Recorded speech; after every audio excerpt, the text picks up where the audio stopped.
Hello Phénix résilient, j'espère que tu pètes le feu. C'est un immense plaisir et un immense honneur pour moi de te retrouver aujourd'hui. Aujourd'hui, très cher ami, j'ai envie de partager avec toi 5 étapes pour réaliser un bilan de fin d'année qui soit constructif, serein et positif. Comme tu l'auras compris, donc j'ai pris du recul ces derniers temps, presque 2 mois déjà, parce que j'ai pris une méga claque par la vie, alors avec beaucoup d'apprentissage, beaucoup de prise de conscience, beaucoup d'interrogations encore, que j'ai hâte de pouvoir soulever pour les partager avec toi, pour te donner ce que j'ai compris afin que nous puissions grandir et avancer ensemble, parce que la victoire scintille à l'horizon et que nous pouvons tous l'atteindre. Donc, cette méga claque que j'ai prise il y a quelques temps m'a permis en fait de me recentrer et de me poser énormément de questions, et du coup j'ai entamé un méga gros bilan de fin d'année. Et comme on arrive en fin d'année, je me suis donc dit que je ne devais pas être la seule dans ce cas, sauf que j'ai remarqué que la majeure partie d'entre nous, quand on se retourne un peu sur ce qui a été fait dans l'année qui vient de s'écouler, c'est un moment plutôt difficile finalement pour chacun d'entre nous, parce qu'on réalise que tout ce qu'on avait prévu le 1er janvier dernier, finalement ça s'est pas passé comme prévu, ou ça n'a pas été accompli jusqu'au bout, ou on n'a pas été à la hauteur de nos aspirations. Donc la déception fait souvent partie de cette étape, et il est facile de rentrer dans une phase d'auto-jugement, d'auto-sabotage, et de vouloir abandonner ou même de ne plus avoir le goût de se donner de nouveaux défis pour l'année à venir. Et du coup c'est dans ces moments-là que l'estime de soi prend une méga claque également et se retrouve au 36e dessous, et tu l'auras compris, ce n'est absolument pas l'objectif. Donc moi, tous les ans, en fait, j'arrive à cette période de l'année donc en faisant un petit bilan, et j'ai pu remarquer qu'effectivement j'avais 5 étapes, à peu près, que je vais te résumer, pour que ce bilan soit en fait super constructif et nous donne envie de continuer l'année suivante. Il est super intéressant d'avoir cette période de remise en question quand on n'atteint pas forcément nos objectifs, ou quand on a des schémas de douleur et de souffrance ou relationnels qui se répètent. Cependant, je te suggère que cette remise en question soit donc profitable et non destructrice pour tes rêves, pour tes objectifs, pour ton estime de toi, pour ta combativité, pour ta force et ton courage, et pour ta créativité surtout, parce que sans imagination, sans créativité, finalement, la réalité est difficile à inventer. Donc pour ce faire, voici la première étape de ce bilan que je te propose, c'est de te rappeler pourquoi tu as choisi de faire tel ou tel projet, pourquoi tu as pris telle ou telle décision, pourquoi tu as choisi d'atteindre tel ou tel objectif. Ici en fait, je te parle de la raison profonde qui finalement donne un sens à cet objectif qui est le tien, et tout ce que tu fais, toutes les actions que tu as mises en place, même si ça n'a pas forcément abouti à l'objectif que tu avais en tête, tout ce que tu as mis en place d'ici là, tout ce qui t'a permis de grandir jusque là, pourquoi est-ce que tu le fais? Rappelle-toi en fait cette force, ce pourquoi c'est important à tes yeux, qui te donne en fait l'énergie de te lever tous les matins, l'énergie de te relever quand ça va pas, et de continuer malgré tout à aller vers cet objectif important pour toi. Et en fait ça va au-delà finalement de gagner sa vie. Ça touche généralement quelque chose de relié à une contribution au bien commun et pour les gens autour de vous, ou offrir des talents, vos talents, ton talent, au monde, aux autres, à ceux que tu aimes. Et donc l'importance, ce qui est important dans cette étape, c'est d'exprimer pleinement et véritablement et sincèrement et honnêtement et librement surtout tout ce qui te fait vibrer, t'anime et te motive. En fait, le but à la fin de cette étape-là, c'est de te rendre compte et de te demander si ce pourquoi te motive toujours autant. Et donc d'évaluer finalement le degré de motivation, le taux de combativité que te procure ce pourquoi. Et si ce n'est plus le cas, ou si ton énergie a baissé, peut-être de revoir en fait l'intitulé de ton objectif et la manière que tu te proposes de mettre en place pour l'atteindre. Donc n'hésite pas à ajuster finalement le pourquoi de ta motivation. Ok ? Deuxième étape, je pense que tu commences à me connaître et tu dois la sentir venir, c'est de reconnaître le chemin qui a été parcouru. Alors, généralement, il y a plusieurs choses qu'on a envie de mettre en place autant dans notre vie personnelle que dans notre vie professionnelle. Et quand nous arrivons à la fin de l'année, donc au moment du bilan, on se rend compte qu'il est très rare d'avoir tout concrétisé. Même s'il est important donc de savoir où on en est, d'accord, et de voir ce qu'il reste à faire pour atteindre nos buts, il est absolument essentiel de regarder le chemin que tu as parcouru et de réaliser que finalement tu as réalisé beaucoup plus de choses que ce que tu pensais au moment où tu t'es assis devant ta feuille pour faire ton bilan. Et c'est ça qu'il est important de regarder et surtout de valoriser et de célébrer. Quand je parle de chemin parcouru, il ne s'agit pas uniquement de ce que tu as fait, mais surtout de ce que tu as appris, de tes prises de conscience, de tes changements de pattern intérieur, de tes changements d'habitude, de tes compréhensions, de la manière dont tu as appris à ne plus perdre d'énergie, peut-être la manière dont tu t'es séparé de certaines personnes qui rendaient ta vie plus difficile. Ou ça peut être aussi des trucs aussi simples que je sais pas, j'ai lu 3 livres de plus cette année que l'année précédente, où j'ai enfin donné un nom à mon entreprise et entamé les démarches sur le plan juridique pour qu'elles soient réelles. Toutes ces petites choses, en fait, tous ces changements intérieurs, toutes ces émotions que tu as pu dépasser, le simple fait d'avoir pu se regarder en face sur certaines parties de son histoire qui sont douloureuses, qui sont difficiles, qu'on n'avait pas envie de regarder, le fait de les avoir regardées en face pour les avoir surmontées ou pour avoir commencé à les surmonter, ça c'est des petites choses qui peuvent te sembler complètement insignifiantes. C'est le genre de truc en général quand on dit ah c'est bien t'as avancé, ouais moi enfin bon c'est normal quoi, ouais c'était pas grand chose, mais non justement c'est absolument énorme. Et chaque petite chose comme ça que tu parviens à dépasser, que tu parviens à concrétiser, c'est tout ce qui fait le socle et la solidité du socle sur lequel après ta vie se construit et continue d'avancer.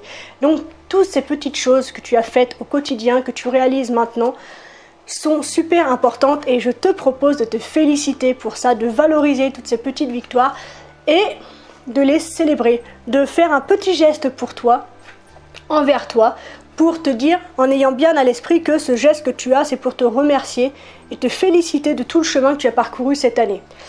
Et pour toutes les situations qui finalement sont restées en suspens, je te propose en fait de fermer les boucles et de déterminer des actions pour compléter ce qui n'a pas été fini et dans l'objectif finalement de ne pas perdre plus d'énergie dans ces situations-là et ne pas transporter en 2018 tout ce qui n'est pas nécessaire. Parce qu'il y a peut-être des choses qui finalement ne t'importent plus aujourd'hui. Tu as atteint ce que tu voulais atteindre. Peut-être, ou peut-être que tu voulais aller plus haut mais que ce que tu as aujourd'hui te satisfait et que tu as envie de te réorienter sur une autre voie, vers un autre objectif ou sur peut-être une autre manière de vivre les choses et c'est très bien, mais ne reste pas avec des machins en suspens et super flou pour 2018, ok?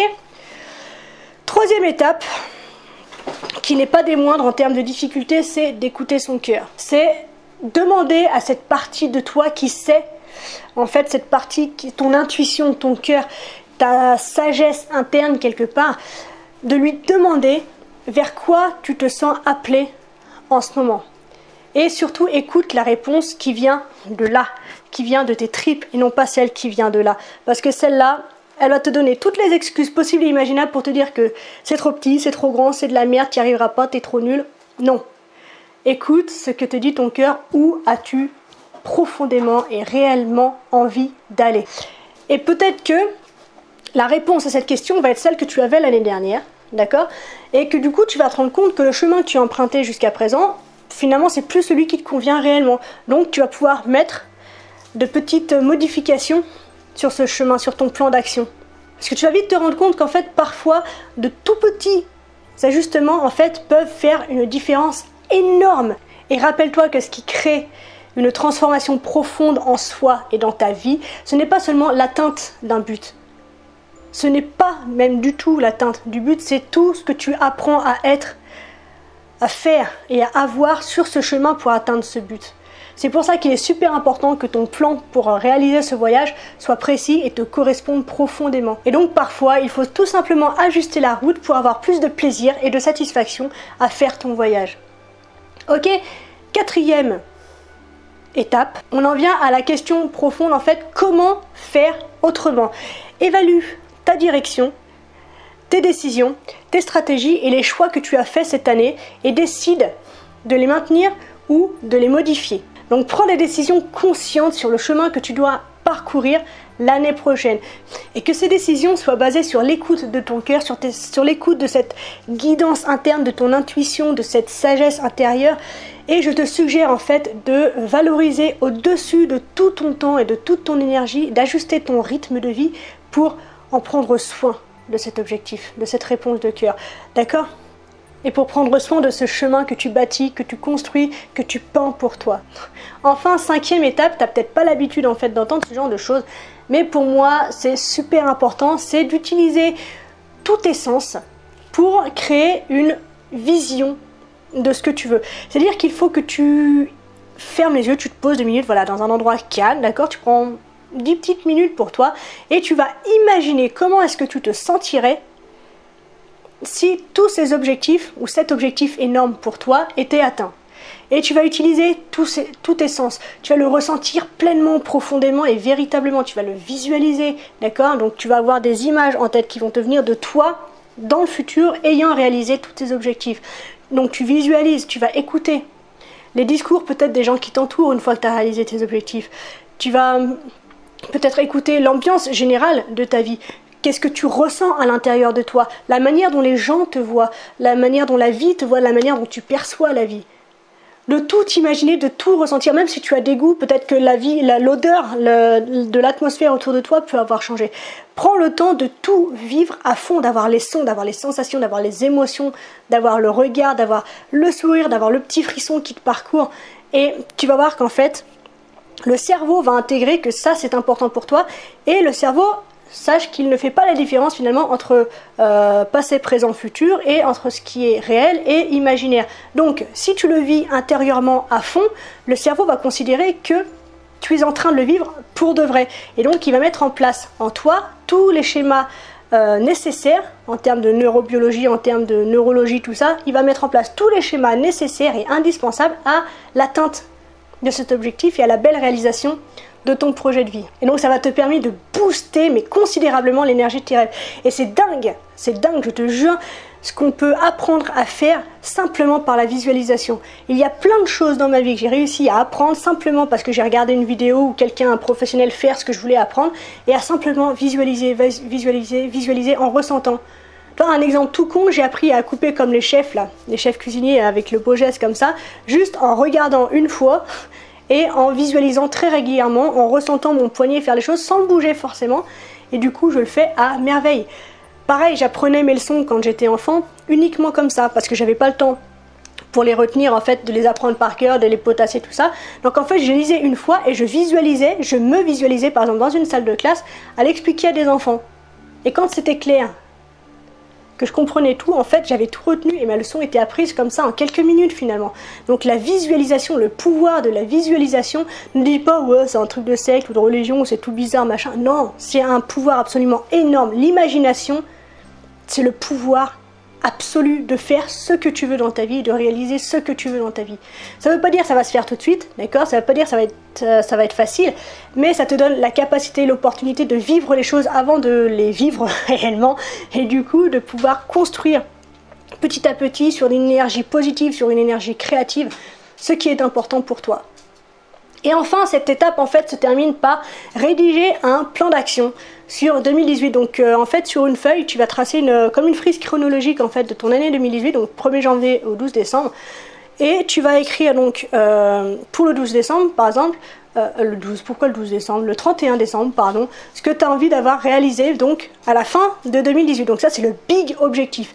Et tu vas découper toute cette frise en fait, toute cette ligne de temps en 12 mois, donc là le chiffre est bon cette fois, et pour chaque mois ce que tu veux avoir atteint. Et peut-être tu peux grossir encore les choses, et pour chaque mois, quelles étapes tu dois faire chaque mois pour atteindre le petit objectif de la fin de ce mois. Et petit à petit, pour avoir un plan d'action tracé sur toute l'année, et comme ça du coup tu pourras avoir un regard conscient et réel sur ton avancée, sur ce que tu as envie de faire, sur les modifications qu'éventuellement que tu fasses tout au cours de ton année. Parce que voilà, c'est important de faire un gros bilan de fin d'année, mais je trouve qu'il est super important de te replonger peut-être 1 à 2 fois par an en plus de celui-ci, sur un nouveau bilan de où j'en suis par rapport à ce que j'ai dit le 1er janvier, par rapport à ce que je veux pour le 31 décembre, où j'en suis, comment je me sens, est-ce que finalement le chemin que je suis me correspond encore, ou est-ce que, bon, il y a eu des choses qui se sont passées, est-ce qu'il faut que je modifie, tout ça, tout ça. L'importance donc du plan d'action. Donc voilà, c'était une vidéo, c'est une vidéo qui est particulièrement longue et en plus je bafoue, il faut que je me remette dans les plans, je suis désolée mais on va y arriver. Donc 5 étapes, d'accord, pour réaliser un bon bilan de fin d'année. Je te les résume. La première, c'est de repenser, de te rappeler pourquoi est-ce que cet objectif, ce but, ce projet est important pour toi.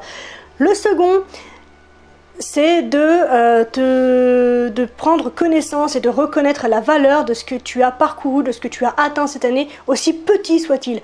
Si en plus, ça c'est un truc en fait, si quelque chose te vient à l'esprit et que tu dis ça vaut pas le coup, c'est de la merde, et ben justement c'est ça qu'il faut que tu valorises.